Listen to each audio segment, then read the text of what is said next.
I said, yo, welcome to the BBW show, you feel me? We talk battle rap, basketball, and wrestling on a daily basis. Subscribe to the channel if you haven't. The topic for today is Patrick Beverly. Patrick Beverly, Patrick Beverly. Now, I know some people don't like Patrick Beverly. Patrick Beverly's a very, very polarizing NBA player, gangster. There's some people that hate him, that thinks he's very overrated. He don't contribute nothing to the team. And there's some people that value what he does, honestly. Now, the topic for today is, does Patrick Beverly contribute to winning basketball? Seriously, this is not a joke. For real, for real. Now, Patrick Beverly made the playoffs every year he's been in the NBA. Every year. Since 2012 to 2 years ago. To last year, matter of fact. He's made the playoffs. The first years, he was on the Rockets with James Harden. James Harden going crazy over there. You feel me? You figure they're going to make the playoffs every year with James Harden. Then he gets traded from there to the LA Clippers for Chris Paul. So it's him, Lou Williams, and Montrezl Harrell. I called that a great Clippers team, gangster. I always said that Clippers team was better than Lob City just because they had heart. Lob City did not have no heart, bro. Chris Paul, Blake Griffin, DeAndre Jordan, they had no heart whatsoever. Just a bunch of talent, you feel me? Patrick Beverly, Lou Will, and Montrezl Harrell, that Clippers team, they took Golden State with Kevin Durant 6 games in the first round, bro. That's crazy. That's super crazy, bro. You got to give them credit for that. And then they picked up Kawhi Leonard and Paul George, and that broke their whole organization. They went from the hungry Clippers to the Hollywood Clippers. Gangster, literally in one season. Then they had Patrick Beverly with them. It doesn't work out for a bunch of reasons. It didn't work out. I ain't gonna lie. It just didn't work out. Then they fired Doc Rivers, end up bringing in Tyronn Lue. Once they brought in Tyronn Lue, I figured that they was going to get rid of Patrick Beverly. They wasn't going to be a good fit with them. So they trade him to Memphis last year. Memphis don't want him to start, so he gets a buyout on Memphis, signs with the Timberwolves. He added a lot to that Timberwolves team last year. I'm not going to lie. He added toughness to that Timberwolves team. Every interview he was doing, he was calling Anthony Edwards the next Michael Jordan. That was reaching super, but he was definitely hyping him up, gangster. And then they get to the play-in. They have the play-in game against the Clippers. I got to watch long on that on the channel. Subscribe and watch. They won, beat the Clippers, and then they threw a wild celebration. A wild championship celebration for winning the play-in game. Everybody was making fun of Minnesota for that, bro. Everybody was making fun of them. I understood why he was so happy. I ain't gonna lie. That was Minnesota's first time in the playoffs in like 20 years.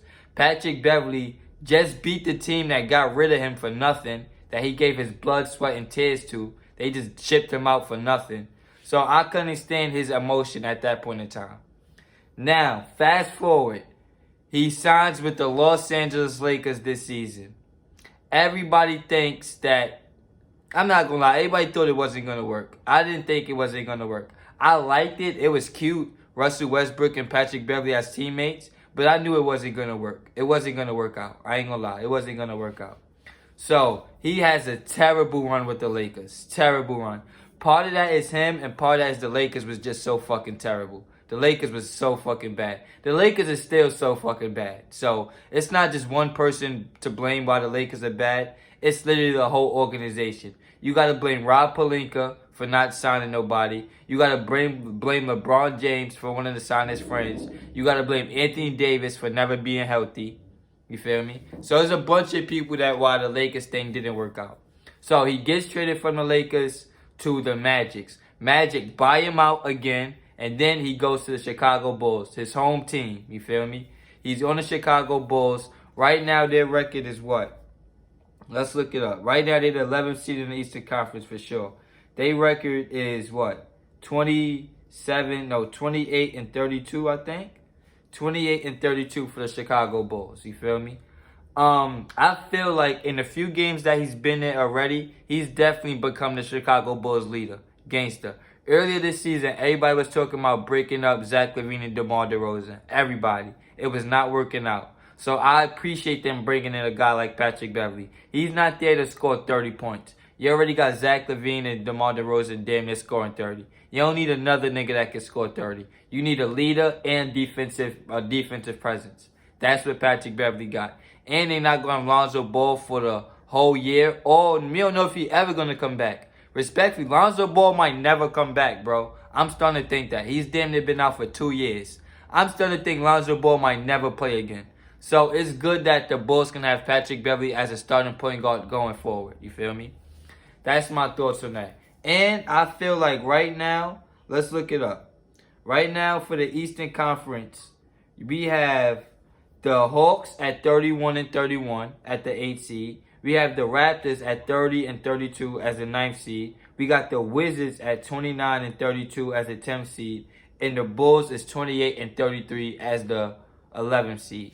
I feel like the Bulls can get into that play-in, bro. Gangsta. If the Bulls can get into 10 or 9, that can be good, bro. Gangsta. Because it goes 7 versus 8, 9 versus 10, and then a loser of 7 versus 8 faces the winner of 9 versus 10. So the Bulls can make it, bro. I ain't gonna lie. Even though they just lost to the Toronto Raptors, I feel like the Bulls can beat the Raptors. They can. I feel like the Bulls can beat the Wizards, bro. The Bulls can beat the Wizards. That'd be a good game, but I would have the Bulls winning. The Bulls versus the Hawks. I feel like the Bulls can beat the Hawks, bro. I'm not gonna lie. I feel like the Bulls can beat the Hawks. So all of these bottom teams, I feel like the Bulls can definitely beat them to make it to the play-in. And there's only a 2.5 game difference between the 8th seed and the 11th seed. Only a 2.5 game difference, bro. So Patrick Beverly can definitely squeeze the Bulls into the play-in. And then if he makes the play-in this year and then goes on to make the playoffs, Patrick Beverly would have made the playoffs every year in the NBA. Every year from 2012 to 2022. Every year he's made the playoffs as a starting point guard. That's crazy, bro. That's crazy. And he already got three-time defensive first team. Three-time defensive team. You feel me? 2-time second team, 1-time defensive first team. So Patrick Beverly does have a super impact, bro. If you're the starting point guard for the team that makes the playoffs every year, that's good, bro. I love Chris Paul. Chris Paul didn't make the playoffs every year. You feel me? That's something to think about, bro. But all in all, to answer my own question, I definitely do think Patrick Beverly has an impact on winning. I definitely do. It just depends on the situation that he's in. If you need him to score, then he's not going to have an impact on winning. If you need him to be the best passer or the ball handler, he's not going to have an impact on winning. But if you just need him to be out there and be a dirty player, to be a pest, to get the crowd riled up, to be the most hated nigga in the building, he's your man. You feel me? That's my opinion. Let me know what you think in the comment section. Like, comment, share, subscribe. I'll be back with more.